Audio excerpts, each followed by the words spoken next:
You do not need an audience. That is the title I gave this thought. This comes from the conversations we've had about social media and how it seems that everything is a performance, everything is so someone else can see, rather than trying to live for yourself, trying to just be genuine about what you do. Social media tends to take away from some people, because there are others that continue to be genuine, continue to create for themselves. But for the most part, it seems that if you want to make it in the social media aspect, or to just have a presence on social media, and it's a little bit hard to navigate these conversations because I'm not going to dictate, I'm not going to tell you boys what it is that you should or shouldn't be doing in regards to like social media or just living life. And but understanding that social media is something that is just there, it's not going away. So that's where the thought came. I'll read it and then we'll dissect it a little bit. You do not need an audience. You don't need an audience. You are not performing, you are experiencing. This is how we should live life. Focus towards whatever calling we have. If we feel it, then it is better to test it out. So whatever idea comes, whatever it is that comes to you about your purpose, about whatever process you want to take on, if you have a feeling for it, of like, let me try this is my calling, or let me do this, I feel like this could be my thing, try it.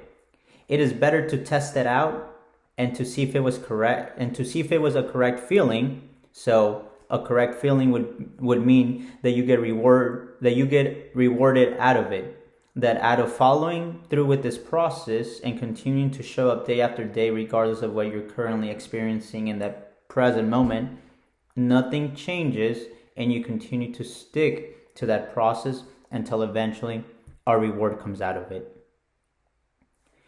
It is better to test it than to be afraid of trusting that feeling. So sometimes we have a gut feeling. Sometimes we have a dream, right? We imagine things about our lives, about us. And we're like, man, like if we could just act on that, and if that could just become a reality, and you feel it. But fear is always there. Fear makes us not want to trust that feeling. And so it is better to test it out. Whatever comes to you, it is better to test it out than to be afraid of trusting that feeling and missing out on an experience of life. If it ends up not being a correct feeling, if it ends up being not your thing, think positively. Think positively about it. It is hard to do. It's hard to take your L, to take your lesson. Remember, never losses. It is hard to take your lesson when something doesn't go the way you wanted it to go, and continue to think positively about it.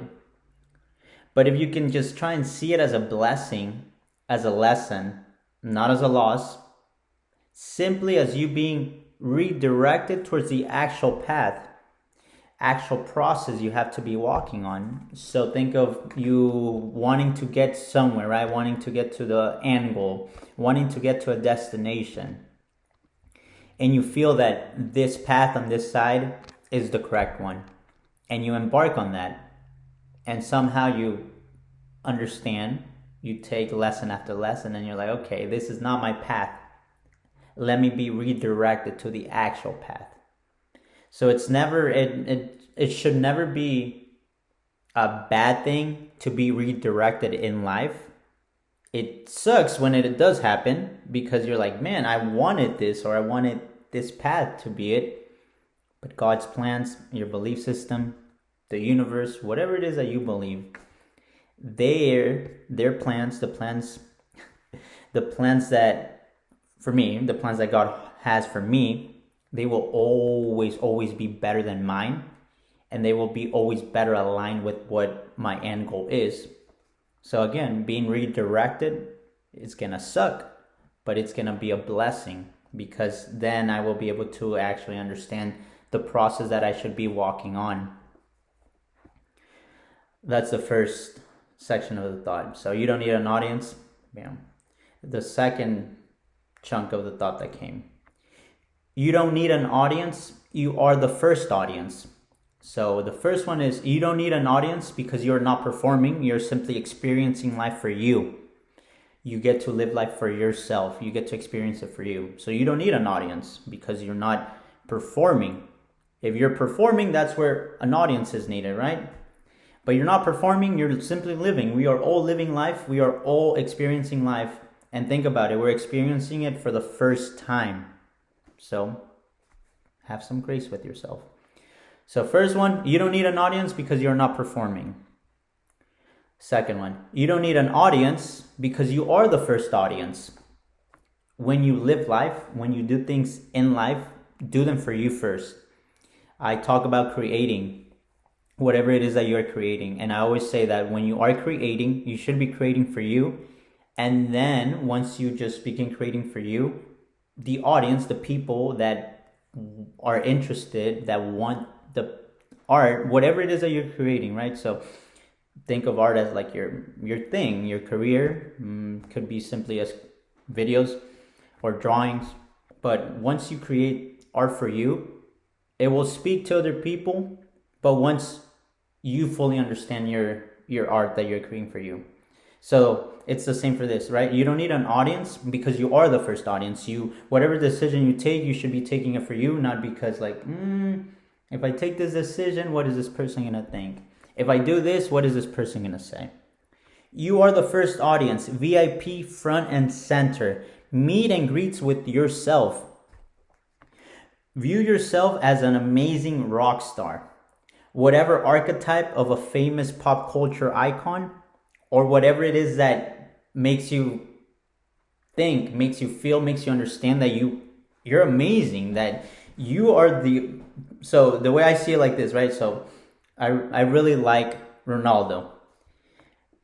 I see myself as like, okay, if I were to see Ronaldo, like I'd want to take a picture with him, and I'd just be like, wow, like this is the person that has taught me discipline, that has taught me some things.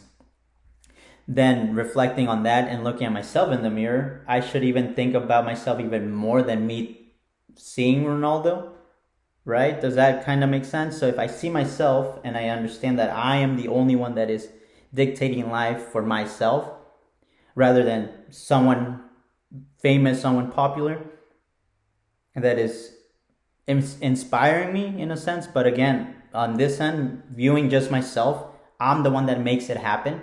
Viewing this other person, they inspire me. So view yourself as an amazing rock star. So if I were to view myself, I view myself even more like with bigger eyes, with bigger sensations than Ronaldo or whoever it is that you might be inspired from. And then in regards to that, so think of an archetype of someone that you want to view yourself as. So that way you can understand what it is that you might need to work on, what it is that you might need to continue to do. Because it's the same thing when you look at someone, you're like, oh, like with Ronaldo, like, okay, I see like on the field, right, footy. Maybe he should work on that, I could say to myself, right? And same thing for me. If I were to view myself even more, I'd be like, for sure, you need to improve in this. Because again, the person you're viewing you is the person that is dictating life for you. The archetype of whoever inspires you is just that, just giving you inspiration. If you can master understanding and practicing that you are the first person and the only person that you will perform for, then you will actually be a genuine critic of yourself. Speaking of what I'm saying, you will be able to genuinely criticize yourself. Constructive criticism. Remember, criticism as a whole sometimes gets mistaken as judgment, but if it's positive, constructive criticism, if it's feedback, however it is that you can understand that criticizing yourself in a good way will help you grow. It will help you grow rather than just telling yourself like good things and saying like, nah, like you're doing good. Because then what I wrote on that is like that you yourself will never grow, and you will continue to justify not growing by accepting the excuses you're giving yourself. I tied into it confidence versus arrogance. So being a genuine critic of yourself towards yourself will allow you to grow. The third block. You don't need an audience. God, the creator, your higher self, is aware of your performance. So, first one, you don't need an audience because you're not performing. You're simply experiencing life. Second one, you don't need an audience because you are the first audience. You're performing for yourself, living for yourself. Last one, you don't need an audience because God, the creator, your belief system, your higher self, is aware that you're living, is aware of your performance, and therefore they are aware of what truly is and what truly isn't. They can truly know who it is that you are versus people on social media. For example, I come on here, make these videos, and I could put on a good front, say all these nice things, make myself look good. But maybe once I turn off the camera, like I'm a shitty person or some shit like that, right? And that's an example, boys, because you guys know I'm not a shitty person. So, God, creator, your higher self, is aware of who you truly are. Your belief system, is someone that you cannot fake to, is someone that you cannot, what is the term? LARP is what I've heard you boys now say. Your belief system, your higher self, God, knows who you are, like who you truly, truly are. You express your genuine beliefs. Your lifestyle will reflect your principles. What you truly enjoy doing will speak for itself. That's how you know that you are living, that you're performing with the understanding that you are being watched by your higher self, by God. And that will help you work towards becoming a better person. Will inspire you to continue to stay on that process of meeting the end goal, and your end goals should always be aligned with your purpose. So your lifestyle will reflect those principles. No one can fake it forever, right? So perform, social media, living life for others.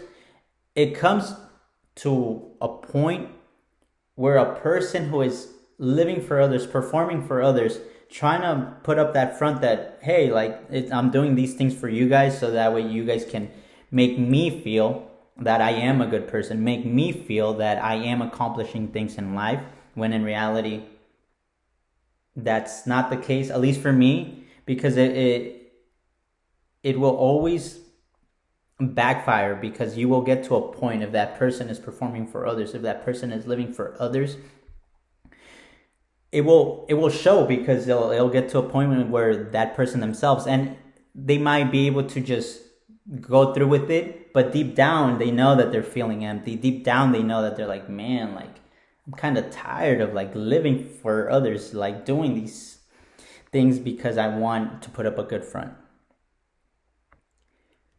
No one can fake it forever. So as long as you're creating with God first, towards your purpose, towards your higher self, as long as you are creating with God first, then what follows will be good fruits. And therefore, this will make you understand that you don't need anyone or anything. First, you should crave, you should seek God, your belief system, and you'll be set. This is why you see many people being wealthy through different routes, through different ways. Because when you perform perform, live for others. It's things coming from ego, rewards from ego. But when you just understand that, again, first block, that you are not performing, that you're just experiencing, that you are living life for yourself. And then if you understand that you are your first audience, and then on top of that, if you understand that God is seeing who you truly are, and if you just embark on that process with God first, with your higher self first, what follows will be good fruits. It will not be ego related, and you will be able to enjoy life the way you want to enjoy life. And I just want to highlight this last part. This is why you see many people being wealthy through different routes, through different ways. So I highlight that because on social media, it's like, if you want to have this, do this. If you want to be this, do this. Like, it's almost like they're selling you things that come from ego because you're trying to take a shortcut, or you're trying to do something without you first as your first audience, or without understanding that God is watching who you truly are. If wealth, whatever it is that your definition of wealth is, if you want to be wealthy and you just put God, and if you just put God first and just seek Him and go about your purpose and just try and live with values, with principles that come from your higher self, because your higher self will always want the best. Your higher self will always want you to grow on a positive, on a good note. Then you will see that you will be rewarded, and that you don't need to do this and that and this and that to create wealth. You don't need to be this person and be that person and do all these things to create wealth. And again, I say wealth, I don't say rich, I don't say anything else on that end, because wealthy is mind first to me. Mind first, soul first, and then the outer. So, again, first need, crave, seek God, and you'll be set, because you'll see that this is how many people who are wealthy started, or how many people that were on the wrong path, or how many people that were like trying to create wealth came across God, came across their higher self, and shifted towards the other path, shifted towards the other steps that they needed to do. Does that make sense, boys? You don't need an audience. Perform, live. You don't need an audience for anything. Just enjoy living life, enjoy experiencing life. And if you do want to perform, if you do want to do things, if you do want to put up a good front, do it for you. Do it for you towards yourself.